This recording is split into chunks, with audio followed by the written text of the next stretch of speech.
ഒരു ഗൂഢാലോചനയും അതിനകത്തില്ല. അതിനകത്ത് ഗൂഢാലോചനയുണ്ട് എന്നുള്ള അഭിപ്രായത്തെ ഞാൻ അല്പം പോലും അത് ശരിയാണെന്നുള്ള അഭിപ്രായം എനിക്കില്ല. കാരണം ഒരു പരാതി കൊണ്ടു കൊടുത്തു. ആ പരാതി കൊടുക്കുന്നവര് ശരിയായ രീതിയിൽ അവർ അവധാനതയോടുകൂടി തന്നെയായിരിക്കണം ആ പരാതി കൊടുത്തിരിക്കുന്നത്. അപ്പോൾ ആ പരാതിയെ ഒന്നും ചെറുതാക്കി കാണാൻ ഞാൻ തയ്യാറല്ല. ഇപ്പോൾ മുഖ്യമന്ത്രി ആദ്യം മാങ്കൂട്ടത്തിന് എടുത്ത നിലപാടും അതുപോലെ തന്നെ ഇപ്പോൾ കെ ടി കുഞ്ഞുമുഹമ്മദിന്റെ കാര്യത്തിലെടുക്കുന്ന നിലപാടും ഇരട്ടത്താപ്പുള്ള സ്വഭാവമായിട്ട് ഇത് മുഖ്യമന്ത്രിയുടെയും CPM-ന്റെയും ഇരട്ടത്താപ്പാണ്, ഇടതുപക്ഷത്തിന്റെയും ഇരട്ടത്താപ്പാണ്. കയ്യിൽ കിട്ടിയ പരാതി എന്തുകൊണ്ട് വൈകിപ്പിച്ചു എന്നുള്ളതിന് മറുപടിയില്ല. മറ്റേ കോൺഗ്രസിന്റെ MLA ആയിരുന്ന രാഹുൽ മാങ്കൂട്ടത്തിനെതിരെ ലഭിച്ചിരിക്കുന്ന പരാതി അപ്പം തന്നെ കൈമാറിയില്ലേ? അപ്പൊ എന്തുകൊണ്ടാണ് ഇത് കൈമാറാത്തത്? അപ്പൊ കേരളത്തിലെ ജനങ്ങളെ സത്യത്തില് മുഖ്യമന്ത്രി വെല്ലുവിളിക്കുകയാണ്. ജനങ്ങളുടെ തിരിച്ചറിവിനെ, ജനങ്ങളുടെ സാമാന്യ ബോധത്തെ പോലും മോശപ്പെടുത്തിക്കൊണ്ടുള്ള പരാമർശങ്ങളാണ് മുഖ്യമന്ത്രി നടത്തുന്നത്. ഇത് ശരിയല്ല.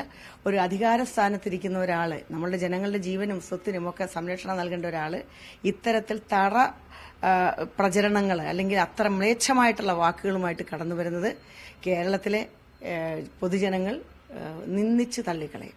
ഒരു തെരഞ്ഞെടുപ്പ് കാലഘട്ടത്തിൽ പ്രയോഗിക്കേണ്ട ഭാഷാ പ്രയോഗങ്ങളും അതുപോലെ തന്നെ ചർച്ച ചെയ്യേണ്ട വിഷയങ്ങളുമാണോ ചർച്ച ചെയ്തത്? ശബരിമലയുള്ള വിഷയങ്ങൾ മറഞ്ഞു പോവുകയല്ലേ കൂടെ? അല്ല, കോൺഗ്രസിനെ സംബന്ധിച്ച് ഈ തെരഞ്ഞെടുപ്പിൽ കൃത്യമായിട്ടുള്ള അജണ്ട ഉണ്ടായിരുന്നു. അജണ്ട എന്ന് പറയുമ്പോൾ സാധാരണ ജനങ്ങളുടെ അജണ്ടയാണത്.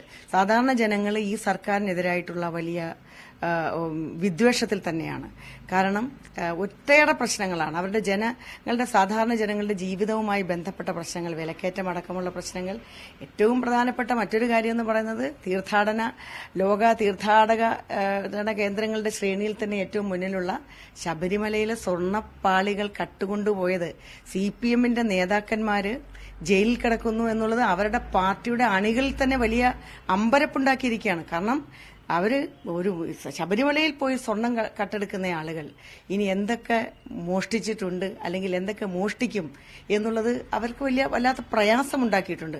അതുമാത്രമല്ല, നമ്മുടെ ആരോഗ്യമേഖലയിലെ പ്രശ്നങ്ങൾ, ആശുപത്രികളിൽ അടിസ്ഥാന സൗകര്യങ്ങളില്ലാത്ത വിഷയങ്ങൾ, മരുന്നുകൾ പോലും ലഭ്യമല്ലാത്ത ആശുപത്രികളുടെ ഇന്നത്തെ നിലവാരം, അങ്ങനെയുള്ള ഒട്ടേറെ പ്രശ്നങ്ങൾ കേരളത്തിലെ ജനങ്ങൾ ഇത്തവണ ഈ തെരഞ്ഞെടുപ്പിൽ ചർച്ച ചെയ്തിട്ടുണ്ട്. അതിനേക്കാളൊക്കെ പ്രധാനമായിട്ട് പറയുകയാണെങ്കിൽ UDF വെച്ചിരിക്കുന്ന ഒരു പ്രകടന പത്രികയുണ്ട്.